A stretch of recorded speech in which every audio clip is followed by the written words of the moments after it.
할렐루야. 우리 귀하고 복된 주일입니다. 우리 예배의 자리에 나오신 성도님들을 예수님의 이름으로 환영하고 축복합니다. 우리 곁에 계신 분들과 우리 밝은 표정으로, 환한 표정으로 우리 두 손 들면서 인사하겠습니다. 잘 오셨습니다. 반갑습니다. 자, 한 번 더 인사하겠습니다. 은혜로 더위를 물리칩시다. 은혜로 더위를 물리칩시다. 우리 성도님 마음을 편하게 하십시오. 이제 무더위가 한 2, 3주는 더 갈 거니까 그때까지는 이 정도의 그런 열기로 우리가 예배 드린다라고 생각하시면 됩니다. 에어컨 가동하지 않은 게 아니라 풀로 지금 가동하고 있습니다. 워낙 덥기 때문에 이 정도밖에 되지 않는 것이지, 그래도 보니까 제법 잘 견디시는 것 같아요. 참 감사합니다. 무더운 날씨이지만 주의 은혜를 사모하여 주에 나오신 우리 성도님들에게 하나님께서 예배하신 크고도 놀라운 그런 은혜를 우리 가운데 임해 주실 줄 믿습니다. 덥다 덥다 하지 마시고 은혜가 크다 크다 이렇게 한번 해보시기 바랍니다. 저 따라하겠습니다. 주의 은혜가 크다. 주의 은혜가 크다. 네, 폭염과 무더위가 계속됩니다. 여러분 한낮에 어디 다니지 마세요. 교회 오셔서 이렇게 부채질하면서도 예배 드리시고, 또 우리 8월 한 달에 보시면 주보 광고한 것처럼 가족과 함께 보는 영화 상영도 준비되어 있고, 이열치열 찬양과 말씀 집회도 준비되어 있습니다. 여러분 은혜로 이길 수 있도록 우리 교회가 다 마련해 두었습니다. 여러분 참여해서 예배하신 주의 은혜를 마음껏 맛보고 누릴 수 있기를 바랍니다. 우리가 또 교회 소식 나눌 때 영상으로 보신 것처럼 내일부터 수요일까지 초등부 여름 성경학교가, 또 목요일부터 토요일까지가 중고청 연합 수련회가 진행됩니다. 여러분 우리의 자녀들이 바른 정체성을 가지고 이 땅을 살아가야 할 것이죠. 너는 누구냐 했을 때 저는 하나님의 자녀입니다. 저는 예배자입니다. 이런 고백을 할 수 있는 우리 자녀로 우리가 양육해야 하지 않겠습니까? 이를 위해서 은혜의 자리에 나와야죠. 초등부 우리의 자녀들, 중등부, 고등부 청년들, 우리의 자녀들이 은혜의 자리에 나올 수 있도록 학부모님들 꼭 보내주시고, 또 이 일주일간 함께 기도의 쉼을 통해서 뜨겁게 주님을 체험할 뿐만 아니라 하나님 앞에 꿈과 비전을 품고 이루어갈 수 있는 우리 다음 세대가 될 수 있도록 많은 관심과 기도와 후원해 주시면 더 큰 은혜가 되겠습니다. 특별히 우리 오후 예배는 우리 필리핀 선교 나눔 예배로 드립니다. 우리 교회 승 나눌 때 우리가 필리핀 선교지를 위해서 승합차량 구입을 또 함께 한 달 동안 모금하고, 우리 시작은 어땠습니까? 중고차로 우리가 헌신하고자 했지만 하나님께서는 각 사람의 마음을 감동케 해주셔서 우리가 할 수 있는 것으로 주 앞에 헌신했는데 모여지니까 어떠합니까? 신차를 구입할 수 있는 그런 놀라운 하나님의 은혜를 우리가 경험했습니다. 그 은혜를 우리 선교사님과 함께 나눌 수 있어서 저희는 너무나 좋고, 또 그 은혜를 또 함께 우리 선교지 함께 받은 은혜를 나눌 때 여러분 식사하시고 또 오후 예배에 참여하셔서 함께 기쁨의 교제를 나누시면 더 큰 은혜가 되겠습니다. 우리 다시 한번 이렇게 인사하겠습니다. 하나님의 은혜가 크고 놀랍습니다. 하나님의 은혜가 크고 놀랍습니다. 우리가 계속해서 요한 1서의 말씀으로 은혜를 나누고 있습니다. 사도 요한이 서신을 통해서 앞서서 무엇을 믿는 자들에게 증거해 주었습니까? 너희는 하나님의 자녀이니 하나님의 자녀답게 살아가라고 했습니다. 그러면서 두 가지를 앞서서 얘기해 줬습니다. 첫 번째 뭐냐면 하나님의 자녀로서 죄를 짓지 말아라. 너희는 주님께 속한 자이니 죄를 짓지 않아야 한다는 것이죠. 다시 말하면 하나님의 자녀는 무엇입니까? 죄를 무서워할 줄 알아야 하는 것이죠. 왜 죄를 무서워해야 하는 겁니까? 죄 안에 속했을 때, 죄 가운데 빠졌을 때 우리는 어디에 속한 자라고? 사단 마귀에 속한 자이니. 그리고 그 헛된 길로 가지 말아야 할 것을 우리에게 말씀해 주었습니다. 두 번째, 너희는 하나님께 속한 하나님의 자녀이니 형제를, 이웃을, 서로를 내 몸과 같이 사랑해라. 사랑할 것을 우리에게 말씀해 주셨습니다. 어떻게 사랑하라고 했습니까? 말과 혀로만 사랑하지 말고 행함과 진실함으로 사랑해라. 하나님이 우리를 어떻게 사랑하셨습니까? 독생자 예수님을, 우리 죄를 구속하기 위해서 화목제물 십자가에 달려 죽게 하셨죠. 그 피 흘림을 통해서 우리를 구원해 주셨습니다. 그 크고 놀라운 사랑을 이미 너희가 받았으니 그 사랑 안에 거하고 그 사랑을 나누고 베푸는 자가 될 것을 우리에게 말씀하는 것이죠. 주님 안에 거하는 자는 무엇입니까? 시대의 영향을 받지 않습니다. 주 앞에 붙들려 살아가는 자는 시대 환경과 상황 가운데 짓눌리지 않습니다. 오히려 어려운 중에서도 주님이 주시는 기쁨과 감사함을 고백할 수 있습니다. 이것이 요한서신을 쓴 목적인 것이죠. 요한일서 1장 4절이 우리에게 뭘 말씀해 줬습니까? 같이 한번 읽어보겠습니다. 우리가 이것을 쓰면 우리의 기쁨이 충만하게 하려 함이라. 자, 이 서신이 쓰여진 당시는 어떤 일이 있었습니까? 로마로 인해서 극심한 박해, 핍박이 있었던 때이죠. 그런 박해 속에서 예수 믿는 자들이 기쁨을 잃지 않았다라는 것입니다. 핍박 속에서도 기쁨을 잃지 않으셨던 이유가 무엇입니까? 예수님이죠. 주님의 은혜를 아니까, 주의 사랑 안에 거하니까 어려운 상황 가운데서도 기쁨으로 그 삶을 세워갈 수 있었다라는 것이죠. 마치 어린아이가 캄캄한 밤에 무섭다고 울면서 엄마를 찾습니다. 그럼 엄마가 어떻게 합니까? 이 아이를 안아주죠. 토닥여 줍니다. 그럼 캄캄하다고 무섭다고 울던 이 아이가 엄마 품에서 이내 잠이 드는 것이죠. 엄마가 안아주고 토닥여 준다고 해서 깜깜한 밤이 밝아진 것은 아닙니다. 그런데 무섭게 느껴지는 캄캄한 밤은 똑같지만 무엇이 달라졌습니까? 엄마가 나를 안아주고 토닥여주는 그 사랑이 어두움을 보지 못하게 하는 것이죠. 우리가 만나는 예기치 않는 어려움의 문제들, 시련이 우리를 힘들게 하는 것은 맞습니다. 그로 인해 우리도 두려워하고 울며 낙심할 수 있습니다. 그런데 그보다 더 크신 것이 무엇입니까? 우리를 향한 하나님의 은혜이고 사랑인 것이죠. 우리와 함께 하시는 그 주님의 사랑과 은혜를 우리가 안다면 두려움의 문제 앞에서 우리는 낙심하지 않을 이유가 있다라는 것이죠. 주님이 우리 안에 계시니 두려움 속에서도 기뻐할 수 있습니다. 이것이 믿는 자의 고백인 것이요. 저 한번 따라하겠습니다. 주님이 우리와 함께 하십니다. 주님이 우리와 함께 하십니다. 한 번 더 하겠습니다. 두려울 것이 없습니다. 아멘이시죠? 주님이 우리와 함께 하시니 두려울 것이 없습니다. 옆 사람을 쳐다보면서 우리가 한번 해보겠습니다. 주님이 너와 함께하니 두려울 것이 없습니다. 시작. 주님이 너와 함께 하시니 두려울 것이 없습니다. 맞게 하신 거 맞아요? 네. 주님이 우리와 함께 하시니 두려워할 것이 없습니다. 여러분, 두려워하는 자녀들 있지 않습니까? 이제 수능이 얼마 남지 않았습니다. 장래에 대해 두려워하는 우리 자녀들에게 여러분 뭐라고 할 것 같습니까? 열심히 공부해. 여러분, 이런 말 한마디도 중요하지만 우리는 하나님의 자녀 아닙니까? 하나님이 너의 인생을 책임져 줄 거예요. 그럼 믿음을 심어줄 수 있기를 간절히 소망합니다. 사도 요한은 오늘 본문의 말씀을 통해서 우리가 하나님의 자녀이니 분별할 것을 가리킵니다. 영을 분별하라는 것이죠. 왜냐하면 당시에도 그렇고 지금도 그렇고 거짓 선지자들, 헛된 이단들이 미혹하는 이들이 많았다라는 것이죠. 이들이 광명한 천사처럼 위장하여서 하나님의 자녀들을 흔들어 놓는 겁니다. 예수님께서도 거짓 선지자들, 저들의 가르침을 경계할 것을 말씀해 주었습니다. 마태복음 7장 15절에서 저들의 정체가 무엇이냐? 예수님이 분명히 말씀해 주는 것이죠. 마태복음 7장 15절의 말씀을 같이 보겠습니다. 거짓 선지자들을 삼가라. 양의 옷을 입고 너희에게 나오나 속에는 노략질하는 일이라. 적그리스도, 거짓 선지자들, 이단들의 정치를 분명히 밝혀주는 것이죠. 저들의 겉모습은 어떠합니까? 마치 신실한 성도처럼 친절하고 온유함으로 탈을 쓰고 있지만 저들의 속은 무엇입니까? 노략하는 일이라는 것이죠. 강도이고 속이는 자인데 문제는 저들의 겉모습이 어떠합니까? 양의 모습을 취하고 있는 것입니다. 겉으로 볼 때는 이들이 강도인지 사기꾼인지 알지 못한다는 것이죠. 마치 하나님의 사람처럼 흉내내고 능력을 행하고 표적과 기사를 이루어지는 것처럼 보이지만 저들의 영을 분별하여 경계하라 말씀하는 겁니다.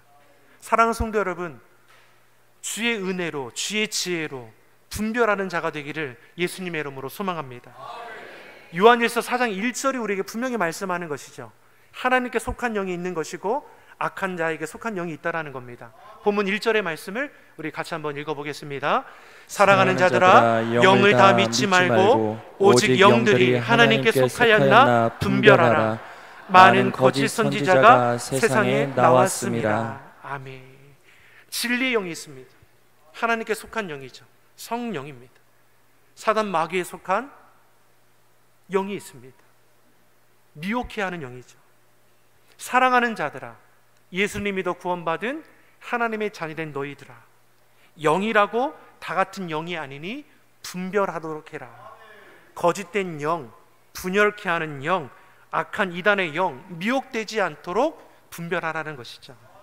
이스라엘 초대 왕 사울의 그 시작이 어떠합니까? 하나님의 영이 크게 감동하여서 주의 선하신 뜻을 이루어가는 것처럼 그 시작이 되었지만 얼마 가지 않아서 하나님 앞에 교만하게 행하며 악한 영의 붙들림을 통해서 헛된 길을 가지 않습니까? 패망하게 되는 인생이 되는 겁니다. 예수님의 제자였던 가룟 유다 어떠합니까? 그 시작은 예수님의 제자로서 속한 자였지만 어떻게 합니까? 악한 영의 붙들림으로 인해서 예수님을 은 30에 팔아버리게 되는 것이죠. 그러니 사도 요한이 우리에게 뭘 가르치십니까? 믿는 자들에게 영이라고 다 믿지 말고 그 영들이 하나님께 속한 것인지를 분별해라 라고 우리에게 말씀하는 것입니다. 사울왕이나 가룟 유다가 처음부터 악한 영에게 붙들린 자였느냐? 그렇지는 않았습니다. 하지만 악한 영에게 미혹되어 분리되어 나가버린 것이죠. 끝까지 죄악된 길을 돌이키지 않으므로 패망하는 인생이 되었습니다. 악한 영이 거둘 것은 무엇입니까? 심판밖에 없는 것이죠. 이 시대에도 악한 영에 사로잡힌 이단들이 득실거리고 있지 않습니까? 저들의 끝은 패망이고 심판입니다.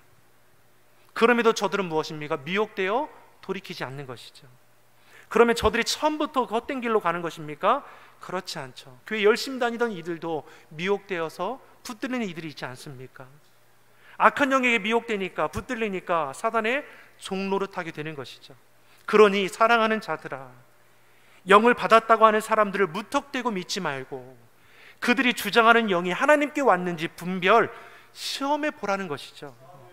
보이는 얼굴이 진짜인지 아니면 양의 탈을 쓴 것인지 분별하여 그 실체를 파악하라고 우리에게 말씀합니다. 이단들도 하나님을 고백합니다. 성경에 대해 잘 알고 있습니다. 놀라운 기사와 이적을 행했다라고도 말합니다. 저들의 말에 혹하여 넘어가는 일들이 얼마나 많이 있습니까? 기사와 이적을 행했다라고 해서 다 하나님께 속한 영입니까? 아니라고 했습니다. 사단도 기적과 능력을 행하지 않습니까? 그러면 진짜인지 거짓인지 분별 시험해 봐야 하는 것이죠. 하나님께 속한 자인지 사단 마귀에 속한 자인지 어떻게 분별하고 시험해 볼 수 있습니까? 우리 본문 2절과 3절이 우리에게 가르쳐주고 있습니다. 2절 3절의 말씀을 같이 보겠습니다. 이로써 너희가 하나님의 영을 알지니 곧 예수 그리스도께서 육체로 오신 것을 시인하는 영마다 하나님께 속한 것이요 예수를 시인하지 아니하는 영마다 하나님께 속한 것이 아니니 이것이 곧 적그리스도의 영이니라. 오리라 한 말을 너희가 들었거니와 지금 벌써 세상에 있으니. 아멘. 저 사람이 하나님의 영, 성령을 받은 사람인지 아니면 악한 영에 사로잡힌 자를 어떻게 분별할 것을 우리에게 가르쳐주고 있습니까? 하나님의 영, 곧 진리의 영에 속한 자는 예수님이 육신을 입고 이 땅 가운데 오셨음을 고백한다는 겁니다. 예수님의 동정녀 탄생, 완전한 신성과 인성을 가지신 분, 육체의 죽음과 몸의 부활과 승천을 고백하는 것이죠. 이를 부인하는 것, 적그리스도의 영, 하나님과 상관없는 자라고 우리에게 말씀하는 것입니다.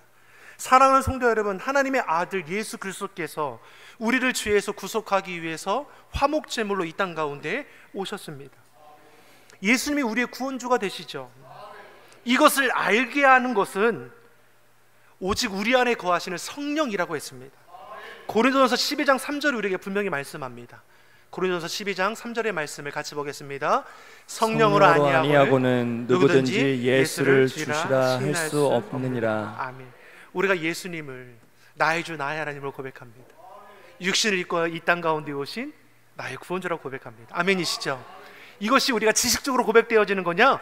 절대 그렇지 않다는 겁니다. 우리 안에 계시는 성령님께서 우리로 밝히 알게 하시고 우리로 고백하게 하시고 그 고백대로 살아갈 수 있도록 우리 안에 역사하시니 우리가 이러한 고백 가운데 나아갈 수 있는 것이죠.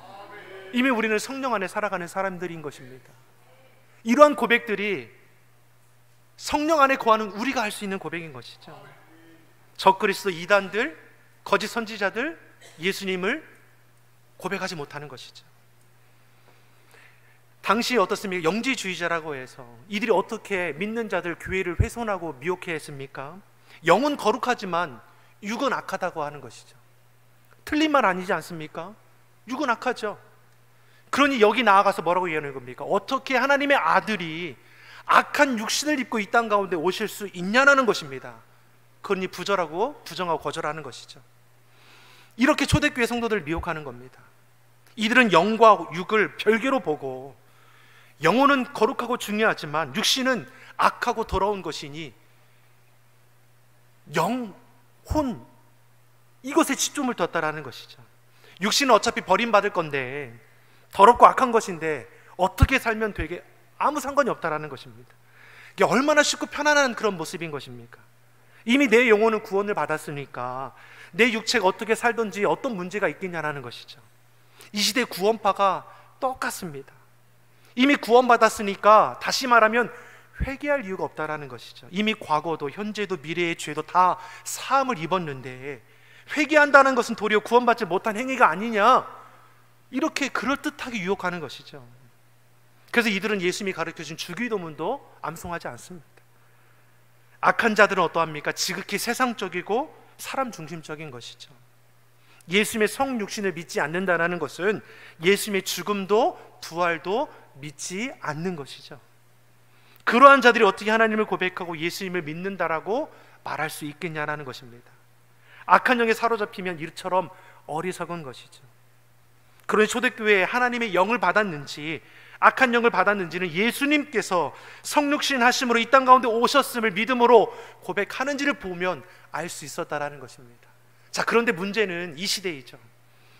우리가 사는 이 시대는 어떻습니까? 말은 다 그럴듯하게 하는 것입니다. 이단들도 다 믿는다라고 얘기합니다. 예수님도 고백합니다. 교회라는 간판도 달아놓았습니다. 그래서 하나님의 영으로 신앙생활하는 사람인지 아니면 우리를 속이려는 사람인지를 우리는 분별하지 못할 때가 있다라는 것이죠. 그런데 저들의 정체는 뭐라고 했습니까? 노력하는 일이라고 했습니다. 저들은 미혹의 영에 붙들린 자이기 때문에 분열케 하는 자입니다. 주의 몸된 교회를 훼손하는 자들인 것이죠. 그래서 교회를 부정적으로 바라보게 하는 겁니다. 속이는 말들을 하는 것이죠. 여러분, 이들이 곁에 있으면 물리치시기를 예수님의 이름으로 축원합니다. 자꾸만 출석하는 교회가 아닌 다른 곳으로 끌고 가려고 하는 이들이 있습니까? 100% 이단인 겁니다. 능력 있는 선교사, 기도, 전도자에게 기도 한번 받아보라고.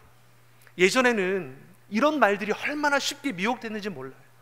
은혜를 사모하니까, 기도를 사모하니까 능력 있다고 하는 선교사, 전도사가 있으면 그냥 따라가는 겁니다.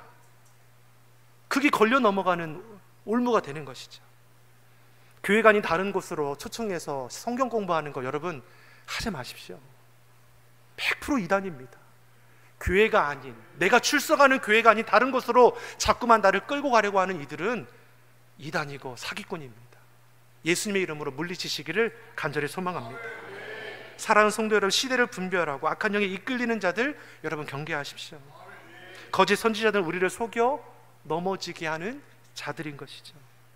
하나님께 속한 자들은 어떻습니까? 하나님에 속한 자들은 하나님의 사랑 가운데 거하는 자라고 했죠. 6절의 말씀을 보니까 우리는 하나님께 속하였으니, 무엇보다 우리 하나님께 속한 자로서 어떻습니까? 서로를 사랑하는 것이죠. 저들은 속이는 자이죠. 훼손하는 자이죠. 우리를 흔들어 넘어지게 하는 자입니다. 그런데 하나님께 속한 우리에게 뭘 말씀합니까? 서로 사랑하라는 것이죠. 우리 본문 7절과 8절의 말씀을 같이 한번 보겠습니다. 7절, 8절 같이 보겠습니다. 사랑하는 자들아, 우리가 서로 사랑하자. 사랑은 하나님께 속한 것이니 사랑하는 자마다 하나님으로부터 나서 하나님을 알고 사랑하지 아니하는 자는 하나님을 알지 못하나니 이는 하나님은 사랑이심이라. 아멘. 하나님은 사랑이시죠. 사랑 안에 거하는 자는 하나님의 사랑을 나눌 수 있는 자인 것이죠. 미혹하는 자, 분열케 하는 자, 하나님의 사랑을 안다할 수 있습니까? 아니라는 것이죠. 10절 말씀에 보더라도 사랑은 여기 있으니 우리가 하나님을 사랑한 것이 아니요 하나님이 우리를 사랑하사 우리 죄를 속하기 위하여 화목제물로 그 아들을 보내셨습니다. 하나님은 사랑 그 자체가 되십니다. 사랑하지 않는 자 하나님을 알지 못하는 것이죠. 하나님께 속하였다 말하면서 여전히 미워하는 대상이 있다, 이것은 성립될 수 없다라는 것입니다. 죄인인 우리를 구원하기 위해 하나님은 독생자 예수 그리스도를 화목제물로 보내셔서 죽게 하셨습니다. 우리에 대한 지극한 사랑을 행함과 진실함으로 확증해 주셨습니다. 우리가 먼저 하나님을 사랑한 것이 아니죠. 하나님의 죄 가운데 빠져있는 우리를 불쌍히 여기시고 우리에게 먼저 찾아와 주셨습니다. 그 사랑으로 우리를 품에 안아 주셨습니다. 우리가 사랑할 만하기 때문에 사랑할 대상이 되지 않았다라는 것이죠. 하나님 자신이 사랑이시니 우리를 구별함 없이 사랑해 주셨습니다. 우리가 어떤 사람이든 상관없이 우리의 있는 모습 그대를 바라보시고 우리를 사랑하신다 말씀해 주시죠. 그래서 죄 가운데 살다가 망할 인생인 우리가 그러한 주의 사랑 가운데 구원함을 받은 것입니다. 하나님은 사랑이시죠. 그 사랑으로 지금도 여전히 우리를 사랑하십니다. 이러한 하나님의 사랑을 저와 여러분이 아는 자가 되어야 하는 것이죠. 그리고 그 사랑을 알며 나누게 되어 있다는 것입니다. 자녀를 키울 때 속상할 일들이 참 부모에게는 많이 있습니다. 이 자리에 부모된 분들 중에 자녀를 양육하면서 나는 속상한 일이 전혀 없었다라는 분이 혹시 계십니까? 아니죠. 100번 이상도 1000번 이상도 속상할 일이 투성인 것이 자녀를 양육하는 부모의 마음일 겁니다. 어떨 때 제일 속상하냐? 저는 생각해 봤어요. 우리 두 자녀가 있는데 속상할 일이 한두 번이 아니잖아요. 저만 그런 어떨 때 속상한지를 생각해 봤어요. 그랬더니 얘들이 참 아빠 엄마의 마음을 몰라줄 때가 제일 속상하더라고요. 지는 하고 싶은 게 있는데 아빠 엄마는 하지 못하게 하지 않습니까? 사고 싶은 게 있는데 사지 말라고 하고, 하고 싶은데 하지 말라고 하고, 가고 싶은데 가지 말라고 하니 어떻습니까? 거절당하는 거에 집중해서 미워하고 토라지는 것이죠. 왜 부모가 거절하는지, 왜 하지 못하게 하는지, 왜 가지 못하게 하는지, 왜 사지 못하게 하는지 그 마음은 헤아리지 못하는 겁니다. 그러니 어떻습니까? 부모의 마음을 모르니 미워하고 토라지고 해줄 때까지 모른 척 하는 거죠. 자, 그러면 우리는 하나님의 자녀이죠. 하나님 아버지 되시죠. 하나님 아버지 앞에 여러분은 어떠한 자녀입니까? 아버지의 마음을 헤아리는 자녀입니까? 아니면 여러분의 자식들처럼 부모의 마음을 헤아리지 못하고 토라지고 미워하고 불평하고 원망하고 하는 자녀입니까? 하나님의 사랑을 아시죠? 알아요? 몰라요? 여러분, 하나님의 사랑 아시죠? 하나님의 사랑을 알면서도 우리는 어떻습니까? 사랑하기보다는 미워하고 다툴 때가 더 많습니다. 하나님의 사랑을 안다라고도 하지만 자신의 유익을 위해 남의 아픔을 모른 채 할 때도 있습니다. 하나님의 사랑을 아는 자들이 구분지어서 사랑하는 것이죠. 우리 하나님은 저와 여러분을 구분지어 나눠 사랑하지 않죠. 그냥 있는 모습 그대로 한 사람 한 사람을 사랑해 주셨습니다. 지금도 변함없이 동일한 사랑으로 우리를 품에 안아주시죠. 하나님의 그 크신 사랑을, 절대적인 사랑을 우리가 모른다면 우리가 하는 그 행위들은 다 흉내에 불과할 것입니다. 우리가 받은 하나님의 사랑으로 서로를 사랑할 때 하나님을 알지 못하는 자들이 우리의 사랑을 통해서 하나님을 깨달아 알게 될 것입니다. 그래서 성경 우리에게 뭘 말씀합니까? 서로 사랑해라. 내가 너희를 사랑한 것 같이 너희도 서로 사랑해라. 하나님의 사랑을 아는 자로서 서로 사랑하는 것을 기뻐하고 서로에 대해 판단하고 재단하고 정죄할 것이 아니라 그럼에도 사랑함으로, 그럼에도 용서함으로 주의 사랑을 이뤄갈 수 있는 우리의 모습이 되기를 예수님의 이름으로 축원합니다. 말과 혀로만 사랑하지 말고 행함과 진실함으로, 여러분의 행함과 진실함이 하나님의 사랑이 묻어나기를 예수님의 이름으로 축원합니다. 기도하겠습니다. 좋으신 아버지 하나님, 우리를 너무도 사랑하셔서 독생자 예수님을 죽기까지 사랑하시고 우리를 죄의 자리가 아닌 하나님의 자녀로 삼아주시니 감사합니다. 하나님의 사랑을 아는 자로 이 땅을 살아가게 하시고 시대를 분별하여 악한 영 사로잡힌 자들 경계하게 하시사 주님 안에서 형제자매 된 자들이 서로 사랑함을 통해서 하나님을 증거하며 선포하게 하여 주시옵소서. 감사드리며 예수님의 이름으로 기도드립니다. 아멘.